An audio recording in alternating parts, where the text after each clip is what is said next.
आठवां वेतन आयोग लागू होने के बाद सरकारी कर्मचारियों की जेब पर चलेगी कैंची। जी हाँ दोस्तों, स्वागत है सभी का फिर से आपके अपने YouTube channel government employ news में।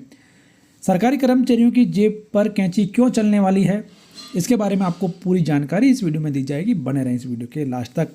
एक तरफ जहाँ केंद्रीय कर्मचारी इस इंतजार में हैं कि कब आठवें वेतन आयोग का फ़ायदा उन्हें दिया जाए, सरकार इसका ऐलान कर चुकी है, लेकिन जैसे ही आपकी सैलरी बढ़ेगी आपको टैक्स भी ज़्यादा देना पड़ेगा।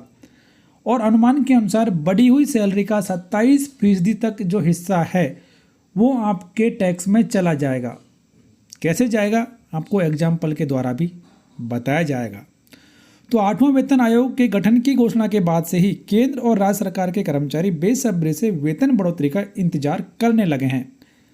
अब तक यह देखने में आया है कि बढ़ी हुई सैलरी से उस साल के टैक्स कलेक्शन में अप्रत्याशित बढ़ोतरी होती है। साथ ही बाजार में ज़्यादा पैसा खर्च होने से अर्थव्यवस्था को नई ताकत भी मिलती है। वेतनमान बढ़ने से कर्मचारियों का आयकर स्लैब भी बदल जाता है, जिससे उनकी बढ़ी हुई सैलरी का 27% तक हिस्सा आयकर में चला जाता है। बाजार में सरकारी कर्मचारियों की खरीदारी तेज़ी से बढ़ती है, जिससे बढ़े हुए वेतन का 20% तक हिस्सा अप्रत्यक्ष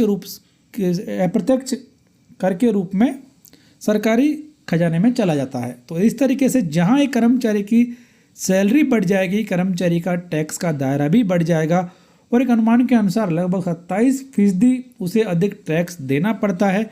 और ज़्यादा पैसा आने से कर्मचारी की खर्च करने की क्षमता भी बढ़ती है, जिससे वो सरकार को और योगदान भी देता है। क्योंकि सातवां वेतन आयोग लागू होने से सरकार का टैक्स कलेक्शन लगभग 20% तक बढ़ गया था। आयकर विशेषज्ञ कहते हैं कि सैलरी की अपर स्केल में अतिरिक्त आय पर सीधे 30% टैक्स लग जाता है। निचली स्केल में आने वाले कर्मचारी और अधिकारी जो पहले 10% के स्लैब में आते थे, वो 15% या 20% के स्लैब में चले जाते हैं। इनको भी बड़ी सैलरी का 10 से 20% हिस्सा टैक्स के रूप में देना पड़ता है। तो अब ये मान लीजिए कि आपकी सैलरी बढ़ेगी तो आप पर टैक्स की लायबिलिटी भी बढ़ जाएगी, आपको ज़्यादा टैक्स देना पड़ेगा।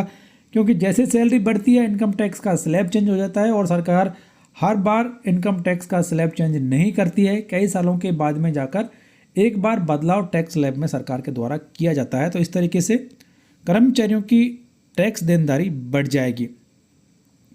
क्योंकि आठवें वेतन आयोग में जो कर्मचारियों का सातवें वेतन आयोग में जो कि कर्मचारी की जो सैलरी थी या फिर पर्सनल टैक्स जो कि 4,20,000 रुपये था, उसमें लगभग 20% की बढ़ोतरी हो गई थी बढ़ी हुई सैलरी मिलने के बाद। एक एग्जाम्पल के द्वारा भी आप यहाँ पर जान लीजिए कि यशवंत पुरोहित जो कि 2020 में आयकर इंस्पेक्टर थे, जिनका वेतन 65,000 रुपये था। सालाना वेतन लगभग उनका 7.25 लाख के आसपास मिल रहा था, यानी कि वो 20% की टैक्स स्लैब में थे। उन्होंने 40,000 रुपये टैक्स चुकाया। सातवां वेतन आयोग लगा तो उनकी सैलरी 83,000 रुपये हो गई। 30% वो टैक्स स्लैब में चले गए और उनको लगभग 60,000 रुपये का टैक्स देना पड़ा। तो हर माह उनका वेतन जो बढ़ा था वो 18,000 रुपये बढ़ा था और इसका 11% जो हिस्सा है वो उनके टैक्स में चला गया था। तो इस तरीके से जैसे ही आपकी सैलरी बढ़ेगी आपका टैक्स का दायरा भी बढ़ जाएगा और आपको ज़्यादा टैक्स देना पड़ेगा। तो जो ज़्यादा उम्मीद यहाँ पर की जा रही है कि सैलरी ज़्यादा बढ़ने वाली है, तो उसका पर टैक्स भी बढ़ने वाला है, आपको ज़्यादा टैक्स भी देना पड़ेगा।